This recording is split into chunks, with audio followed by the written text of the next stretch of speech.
झारखंड के 61 लाख से अधिक परिवारों के लिए गुड न्यूज। सरकार ने बढ़ाई राशन कार्ड के ई-केवाईसी कराने की तारीख। झारखंड के राशन कार्ड धारकों के लिए गुड न्यूज है। अब राज्य के 61,03,667 परिवार 31 मार्च 2025 तक अपने राशन कार्ड का ई-केवाईसी करा सकते हैं, क्योंकि केंद्र सरकार ने राशन कार्ड धारकों के लिए ई-केवाईसी कराने की तिथि 31 मार्च तक बढ़ा दी है। ऐसे में राज्य में भी राशन कार्ड धारकों के लिए ई-केवाईसी की प्रक्रिया पूरी करने के लिए 1 माह का अतिरिक्त समय मिल जाएगा। इससे पहले झारखंड सरकार ने राज्य में ई-केवाईसी की प्रक्रिया पूरी करने के लिए 28 फरवरी तक की तिथि तय की थी। झारखंड में 61,03,667 परिवार के 2,63,86,726 सदस्यों का ई-केवाईसी कराना है। अब तक लगभग 65% राशन कार्ड धारकों की ई-केवाईसी की प्रक्रिया पूरी कर ली गई है। सरकार ने राज्य के खाद्य सुरक्षा अधिनियम के तहत PHEY के अलावा राज्य के खाद्य सुरक्षा योजना के तहत आने वाले हरे राशन कार्ड और अन्य सभी कार्डधारी परिवारों के सभी सदस्यों की ई-केवाईसी को अनिवार्य किया है, ताकि वास्तविक लाभुकों को ही सरकारी योजना का लाभ मिले। राशन कार्ड का ई-केवाईसी कैसे कर सकते हैं? सबसे पहले आपको nfsa.government.in के साइट पर जाना है। वहां जाने के बाद आपको राज्य के विकल्प का चयन करना है। इसके बाद आपको राशन कार्ड और आधार कार्ड नंबर दर्ज करने का ऑप्शन मिलेगा, जिसे भर दें। इसके बाद OTP के माध्यम से सत्यापन करें। इसके बाद अपनी ई-केवाईसी की प्रक्रिया पूरी कर सकते हैं। इसके अलावा आप माई रेशियो 2.0 को डाउनलोड कर ई-केवाईसी पूरी कर सकते हैं।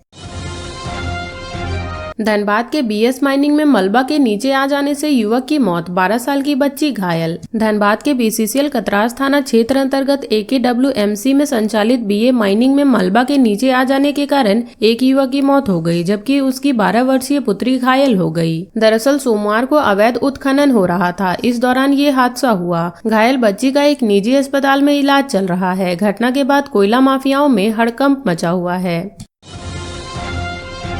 SIT करेगी जांच, मंत्री रामदास सोरेन ने दी सहमति। 3 और छात्र हिरासत में। झारखंड में मैट्रिक परीक्षा के प्रश्न पत्र आउट होने के मामले की जांच SIT करेगी। स्कूली शिक्षा एवं साक्षरता विभाग द्वारा तैयार प्रस्ताव को शिक्षा मंत्री रामदास सोरेन ने अपनी सहमति दे दी है। इसके बाद विभाग ने SIT के गठन का प्रस्ताव गृह विभाग को भेज दिया है। इस संबंध में सोमवार तक अधिसूचना जारी हो सकती है। मामले में कोडरमा पुलिस ने शनिवार देर रात मुफस्सिल थाना क्षेत्र के COD के कोचिंग संस्थान से 3 संदिग्ध छात्रों को हिरासत में लिया है। हिरासत में लिए गए सभी छात्र गिरिडीह के बताए जा रहे हैं। तीनों से पूछताछ की जा रही है। सभी युवक COD के एक कोचिंग संस्थान के छात्र बताए जा रहे हैं। कोडरमा, गिरिडीह, पूर्वी सिंहभूम और गढ़वा जिले में जांच के क्रम में लोगों को हिरासत में लिया गया है। इस संबंध में जिले में प्राथमिकियां भी दर्ज की गई है। अब तक की जाँच में दर्जन भर से अधिक लोगों को हिरासत में लिया गया है। इसमें कोचिंग संचालक, शिक्षा व परीक्षार्थी शामिल हैं। कुछ आरोपियों के मोबाइल भी जब्त किए गए हैं। अब तक इस बात का खुलासा नहीं हो पाया है कि जैकबोर्ड प्रश्न पत्र कहां से लीक हुआ और कैसे लीक हुआ। SIT गठन के बाद सभी जिले की जांच एक साथ SIT करेगी। बताते चले कि 21 फरवरी की देर रात कोडरमा पुलिस ने गिरिडीह पुलिस के सहयोग से जमुआ इलाके में कई जगहों पर छापेमारी की थी। पुलिस ने वहां से 4 लोगों को हिरासत में लिया था। इसके बाद उनको पूछताछ के लिए गिरिडीह के नगर थाना ले जाया गया था। जमुआ से पकड़ाए 4 संदिग्धों पर प्रश्न पत्र गिरिडीह के COD के कुछ छात्रों को भेजने का आरोप है। जैक ने परीक्षा को लेकर सभी EDO को दिशा निर्देश दिया है। निर्देश में कहा गया है कि EDO लगातार अपने जिले के उपायुक्त से संपर्क में रहें। परीक्षा को लेकर सोशल मीडिया पर अवांछित कंटेंट्स मिलने की जानकारी पर इसकी जानकारी अपने जिले के DC और साइबर सेल को दें। DO को परीक्षा के दौरान लगातार केंद्रों का भ्रमण करने के लिए कहा गया है। इसमें किसी प्रकार की कोताही नहीं करने के लिए कहा गया है। झारखंड में खाली है संवैधानिक पद, रिक्तियों को भरने के लिए सरकार ने 18 बार लिया समय। झारखंड में बीते कई वर्षों से संवैधानिक व महत्वपूर्ण आयोगों के गठन के मामले लंबित हैं। आयोगों का गठन नहीं होने का सीधा असर आम जनता पर पड़ रहा है। शिकायतों के समाधान के साथ न्याय पाने के लिए लोग भटक रहे हैं। संवैधानिक समस्याओं का गठन नहीं होने का असर राज्य के प्रशासनिक मशीनरी की सक्रियता पर भी पड़ रहा है। JPSC का अध्यक्ष नहीं होने से रिक्तियां फंस गई है। राज्य सूचना आयोग, राज्य मानव मानवाधिकार आयोग, लोकायुक्त और राज्य महिला आयोग जैसे आयोगों में आने वाली शिकायतें की सुनवाई नहीं हो रही है। पहले से दर्ज मामले वैसे ही लंबित हैं। कहीं अध्यक्ष नहीं है तो कहीं सदस्यों के पद खाली हैं। आयोगों के गठन को लेकर झारखंड हाईकोर्ट से लेकर सुप्रीम कोर्ट तक सुनवाई चल रही है। हाईकोर्ट में सूचना आयुक्त, लोकायुक्त और मानवाधिकार आयोग सहित 12 संवैधानिक संस्थानों में खाली पद पर नियुक्ति के लिए सुनवाई चल रही है। हाईकोर्ट अवमानना याचिका व जनहित याचिका पर सुनवाई कर रही है। इस मामले की 34 बार सुनवाई हो चुकी है। इस दौरान राज्य सरकार ने 18 बार समय लिया है। हाईकोर्ट में सुनवाई 24 फरवरी और सुप्रीम कोर्ट में 4 मार्च को है। झारखंड लोकायुक्त का पद 29 जून 2021 से रिक्त पड़ा हुआ है। तत्कालीन लोकायुक्त जस्टिस DN उपाध्यक्ष के निधन के बाद से ही यह खाली है, जिसे भ्रष्टाचार से संबंधित दर्ज मामलों की सुनवाई नहीं हो पा रही है। लोकायुक्त के पास भ्रष्ट आचरण, भ्रष्टाचार व लोक शिकायत से संबंधित लगभग 3000 से अधिक पुराने और नए मामले दर्ज हैं। लोकायुक्त कार्यालय में दर्ज किसी परिवाद पर रिपोर्ट मांगना या समन की कार्रवाई करना जैसे कार्य भी फरवरी 2022 से ठप है। झारखंड मानवाधिकार आयोग में अध्यक्ष व सदस्यों के पद 5 मार्च 2023 से ही खाली है, जिससे मानवाधिकार उल्लंघन के मामले की सुनवाई नहीं हो रही है। इससे शिकायतकर्ता को न्याय नहीं मिल पा रहा है। लंबित मामलों की संख्या 1114 है। आयोग में औसतन 30 से 35 मामले प्रतिदिन आ रहे हैं, पर उसको सिर्फ नोट किया जा रहा है। लोगों को केस नंबर नहीं मिल पा रहा है। झरिया बाजार समिति की दुकानों पर दबंगों का कब्जा, 100 दुकान और गोदाम, 7 से ही आता है किराया। धनबाद जिले के झरिया बाजार समिति की दुकानों पर दबंगों का कब्जा है। यहाँ लगभग 30 गोदाम व दुकान है। इसके अलावा 70 के आसपास छोटी दुकानें हैं। इसमें मात्र 6 से 7 गोदामों से बाजार समिति को किराया आता है। शेष गोदामों व दुकानों पर दबंगों का कब्जा है। यहाँ जनप्रतिनिधि भी दुकानों को कब्जा करने में पीछे नहीं रहते हैं। स्थानीय दबंग के अलावा जनप्रतिनिधियों का दर्जनों दुकानों पर अवैध कब्जा है। बाजार समिति के पदाधिकारियों की साठगांठ के स्थानीय दबंग हर माह लाखों रुपए भाड़ा वसूलते हैं। यह राशि दबंग या अधिकारियों के जेब में जाता है। शुक्रवार को बाजार समिति के सचिव विपुल कुमार ने झरिया बाजार समिति का निरीक्षण किया। इस क्रम में कई दुकानों पर अवैध कब्जा का मामला सामने आया। इसके अलावा जिनके नाम से गोदाम या दुकान आवंटित है, उन्होंने भी इसे किराए पे दे रखा है। अवैध कब्जाधारियों व भाड़े पर चल रही दुकानों के खिलाफ कार्रवाई की तैयारी चल रही है। इन्हें नोटिस भी भेजा जा रहा है। झरिया बाजार समिति में अवैध शराब का कारोबार चलता है। 1986 में झरिया बाजार से फल सब्जी कारोबारियों को यहां शिफ्ट करने के लिए दुकानें बनाई गई हैं। अब यहां अवैध शराब की फैक्ट्री चल रही है। बच्चे अनुशासन तोड़ेंगे तो आप होंगे जिम्मेदार। BBKMU ने राष्ट्रीय युवा महोत्सव में टीम भेजने से पहले ली अभिभावक की अंडरटेकिंग। अपने पिछले अनुभव से सबक लेते हुए BBMKU प्रशासन ने नोएडा में आयोजित होने वाली राष्ट्रीय युवा महोत्सव में शामिल होने वाले छात्रों के अभिभावकों से अंडरटेकिंग ली है। इसमें कहा गया है कि बच्चे अपने अनुशासन नहीं तोड़ेंगे। एसोसिएशन ऑफ इंडियन यूनिवर्सिटीज द्वारा मार्च के पहले सप्ताह में आयोजित होने वाले राष्ट्रीय अंतर विश्वविद्यालय युवा महोत्सव में विनोद बिहारी महतो कोयलांचल विश्वविद्यालय की 35 सदस्यीय टीम भाग लेगी। यह टीम 8 इवेंट्स के साथ कल्चर प्रोग्राम में भी हिस्सा लेगी। टीम में 23 विद्यार्थी, 8 सहयोगी, कोच, टीम मैनेजर के रूप में 4 शिक्षक भी शामिल हैं। टीम आगामी 28 फरवरी को नोएडा के लिए बस से रवाना होगी। इस बार टीम धनबाद से बस से नोएडा जाएगी। इस वर्ष AIU का राष्ट्रीय अंतर विश्वविद्यालय युवा महोत्सव नोएडा स्थित AMT यूनिवर्सिटी में आयोजित किया जाएगा। यह महोत्सव मार्च के पहले सप्ताह में सम्पन्न होगा। टीम को नोएडा रवाना करने से पहले रविवार को सभी प्रतिभागी विद्यार्थियों के अभिभावकों को बुलाकर उनसे लिखित अंडरटेकिंग ली गई, जिसमें कहा गया कि प्रतिभागी द्वारा अनुशासनहीनता की जाती है तो इसके लिए अभिभावक स्वयं जिम्मेदार होंगे। साथ ही यदि कोई प्रतिभागी अनुशासनहीनता का दोषी पाया जाता है और उस पर कार्रवाई होती है तो अभिभावक उस पर कोई आपत्ति नहीं करेंगे। पहले कुछ अभिभावकों ने इस अंडरटेकिंग पर आपत्ति जताई, लेकिन बाद में सभी ने सहमति जताते हुए उस पर हस्ताक्षर कर दिया। गौरतलब है कि जनवरी में क्षेत्रीय युवा महोत्सव के लिए रवाना होने समय कुछ छात्रों और अभिभावकों ने बस की व्यवस्था को लेकर विरोध किया था। उस समय NEC की बस से टीम को ले जाने पर आपत्ति जताई गई थी। विरोध के बाद बस को बदला गया था। इसके अलावा क्षेत्रीय युवा महोत्सव के दौरान एक छात्र ने अनुशासन का उल्लंघन भी किया था। इसको ध्यान में रखते हुए इस बार राष्ट्रीय युवा महोत्सव से पहले अभिभावकों से अंडरटेकिंग ली गई है।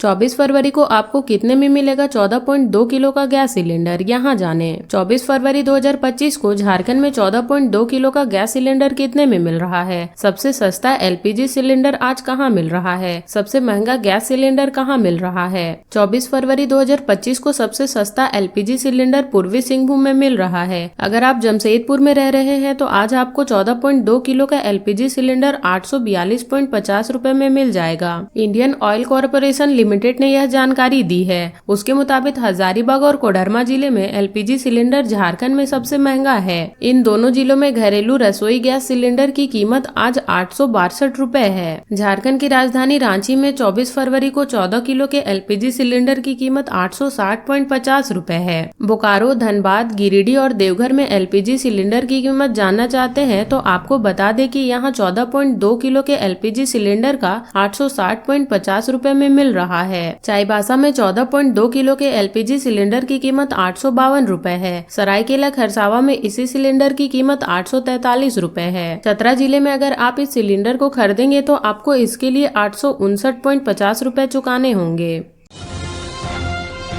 आज बाबा भोलेनाथ और मां पार्वती के खुलेंगे पंचसूल, कल होगी विशेष पूजा। बाबा नगरी देवघर में महाशिवरात्रि को लेकर तैयारी जोरों पर है। वहीं पर्यटन विभाग शिव बारात निकलने को लेकर तैयारी अंतिम रूप देने में जुटा हुआ है। बाबा मंदिर में साफ सफाई का कार्य चल रहा है। सोमवार की दोपहर 3 बजे के बाद बाबा वैद्यनाथ मंदिर और मां पार्वती मंदिर के पंचसूल शिखर से एक साथ उतारे जाएंगे। दोनों पंचसूल को मिलान कराने के बाद इसकी साफ सफाई की जाएगी। वहीं पंचसूल खोलने के साथ बाबा व मां पार्वती के बीच गठबंधन चढ़ाने की परंपरा बंद हो जाएगी। दूसरे दिन यानी मंगलवार को बाबा व मां पार्वती सहित अन्य मंदिरों से खोले गए पंचसूल की सफाई के बाद विशेष पूजा की जाएगी। इसके बाद पंचसूलों को शिखर पर लगाए जाएंगे। पंचसूल खुलने के पूर्व सबसे पहले बाबा और मां पार्वती मंदिर के बीच बांध प्रेम प्रतीक गठबंधन को खोला जाएगा। उसके बाद राजू भंडारी की अगुवाई में एक साथ दोनों मंदिरों के शिखर पर भंडारी चढ़ेंगे तथा दोनों मंदिरों के पंचसूल को खोलकर पीठ में बांध कर जंजीर के सहारे नीचे उतरेंगे। माता के मंदिर से खोले गए पंचसूल को बाबा मंदिर की छत पर लाया जाएगा। उसके बाद बाबा व माता के पंचसूल का मिलान होगा। इस अद्भुत क्षण को देखने के लिए लोगों की काफी भीड़ होगी। वहीं पंचसूल को स्पर्श करने के लिए लोग भारी संख्या में जुटेंगे। वहीं सुरक्षा के घेरे में दोनों मंदिरों को खोले गए पंचसूलों को एक साथ मंदिर प्रशासन भवन में लाया जाएगा। यहाँ इसकी साफ सफाई होगी।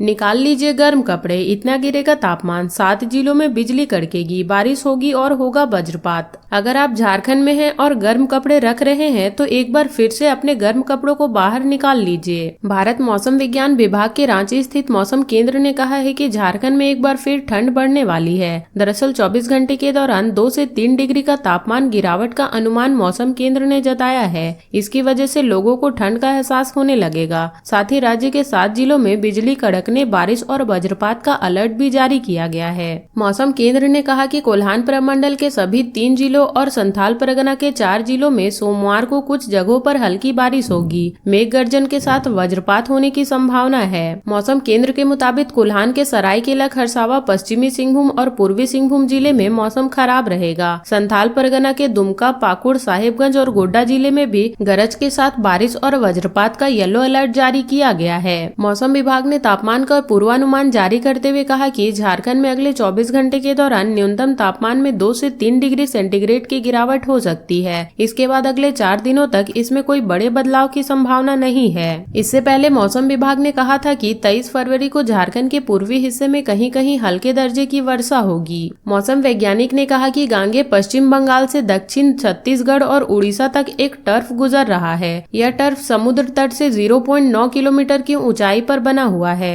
इसका असर झारखंड पर भी देखने को मिल रहा है। इसकी वजह से कुछ जगहों पर मौसम में बदलाव देखने को मिलेगा। बंगाल से सटे संथाल परगना और उड़ीसा से सटे कोल्हान में बारिश और वज्रपात होने की संभावना है। मौसम विभाग ने कहा कि पिछले 24 घंटे के दौरान झारखंड में कहीं कहीं गरज और आंधी के साथ हल्के से मध्यम दर्जे की वर्षा हुई। सबसे अधिक बारिश पूर्वी सिंहभूम के चकुलिया में हुई। यहाँ 37.4 मिलीमीटर वर्षापात हुआ। सबसे अधिक उच्चतम तापमान 34.8 डिग्री सेंटीग्रेड सरायकेला में दर्ज किया गया। सबसे कम न्यूनतम तापमान गुमला में 13 डिग्री सेंटीग्रेड रिकॉर्ड किया गया।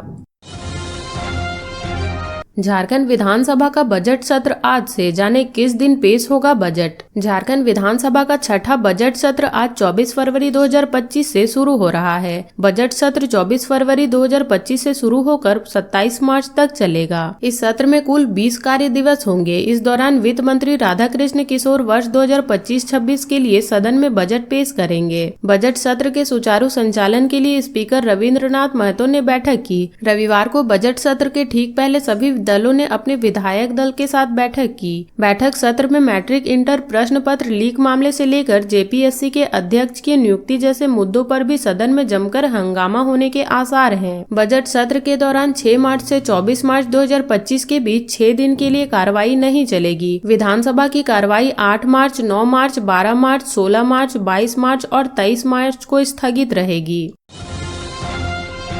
मोसोडी में ट्रांसफार्मर के क्वाइल की चोरी, रात भर अंधेरे में रहे ग्रामीण। खरसावा प्रखंड के बीटापुर पंचायत के मोसोडी गांव में चोरों ने शनिवार की रात 25 केवी क्षमता के ट्रांसफार्मर के क्वाइल की चोरी कर ली। पोल के नीचे ट्रांसफार्मर का खाली बॉक्स पड़ा हुआ था, वहीं बॉक्स के अंदर के क्वाइल चोरी कर अन्य सामान को वहीं फेंक दिया था। रविवार की सुबह जब रायडी के लोगों ने बिजली गुल रहने का कारण जानने के लिए पहुँचे तो पता चला कि रात में ही ट्रांसफार्मर में क्वाइल की चोरी हो गई है। ग्रामीणों ने मामले की जानकारी खरसावा पुलिस को देते हुए कार्रवाई की मांग की है। ट्रांसफार्मर के कॉइल की चोरी होने के बाद पूरे गांव में बिजली गुल रही। रात भर गांव के लोग अंधेरे में रहे। ग्रामीणों ने बिजली विभाग से शीघ्र ट्रांसफार्मर लगाने की मांग की है। खरसावा थाना प्रभारी गौरव कुमार ने घटनास्थल पर पहुंचकर मामले का जायजा लिया। सड़क पार करने में बाइक के धक्के से युवक की मौत। राजनगर मार्ग के नोरोडी के समीप सड़क हादसे के बाद रात भर सड़क किनारे युवक तड़पता रहा, जहां सुबह उसकी मौत हो गई। सरायकेला राजनगर मार्ग पर नोरोडी के समीप वाहन की चपेट में आकर सुरेश राणा की मौत हो गई। घटना शनिवार की रात 8 बजे की है। स्थानीय लोगों ने इसकी सूचना सरायकेला थाना को दी। सूचना पर पहुंची पुलिस ने शव को कब्जे में लेकर पोस्टमार्टम के लिए सदर अस्पताल भेज दिया है। मृतक सरायकेला के नोरोडी नगर के पंचायत की ओर बने फ्लैट में रहता था। मिली जानकारी के अनुसार शनिवार की शाम किसी काम से फ्लैट से बाहर निकला था। सड़क पार करने के क्रम में तेज रफ्तार बाइक ने धक्का मार दिया। इसके बाद चालक बाइक लेकर मौके से फरार हो गया। शनिवार की शाम हुई बारिश व घटना स्थल पर अंधेरा रहने के कारण सुरेश को कोई देख नहीं पाया और वह रात भर सड़क पर तड़पता रहा। रविवार की सुबह कुछ लोगों ने सड़क पर गिरे सुरेश को देखा और पुलिस को सूचना दी। इसके बाद उसे सदर अस्पताल ले जाया गया, जहाँ चिकित्सकों ने उसे मृत घोषित कर दिया। घटना की सूचना पर नप के पूर्व विधायक मनोज चौधरी और विधायक प्रतिनिधि सनत कुमार आचार्य घटना स्थल पर पहुंचे और शव को पोस्टमार्टम हाउस भेजने में सहयोग किया। घटना के बाद थाना प्रभारी सतीश कुमार वर्णमाल ने बताया कि पुलिस शव को अपने कब्जे में लेकर पोस्टमार्टम के लिए भेज दिया है।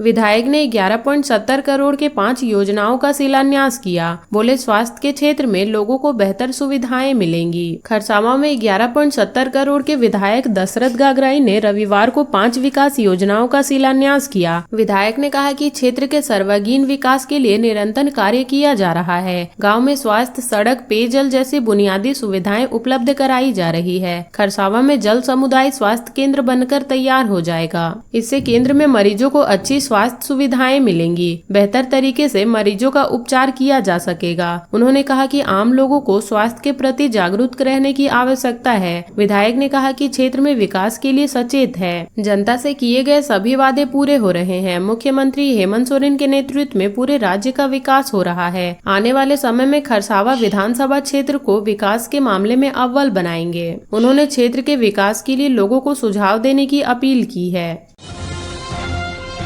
1 लाख लोगों को राजद से जोड़ने का लक्ष्य। बोकारो जिला राष्ट्रीय जनता दल की ओर से सदस्यता अभियान में तेजी लाने के लिए रविवार को सेक्टर 9 कार्यालय में बैठक हुई। अध्यक्षता करते हुए जिला अध्यक्ष बुद्ध नारायण यादव ने कहा कि इस बार पूरे राज्य में 1 लाख सदस्य बनाने का लक्ष्य रखा गया है। इसके लिए जिले के सभी पदाधिकारी व कार्यकर्ता गाँव-गाँव जाकर सदस्य बनाएंगे। वहीं संचालन कर रहे प्रदेश महासचिव घनश्याम चौधरी ने कहा कि विगत वर्षों से 25,000 से अधिक सदस्य बनाकर जिले में पार्टी का जनाधार को मजबूत बनाएंगे। युवा राजद प्रदेश महासचिव जितेंद्र नारायण यादव व युवा राष्ट्रीय संतोष कुमार गिरी ने कहा कि 1 लाख सदस्य बनाने के लक्ष्य को हासिल करने के लिए तैयार हैं।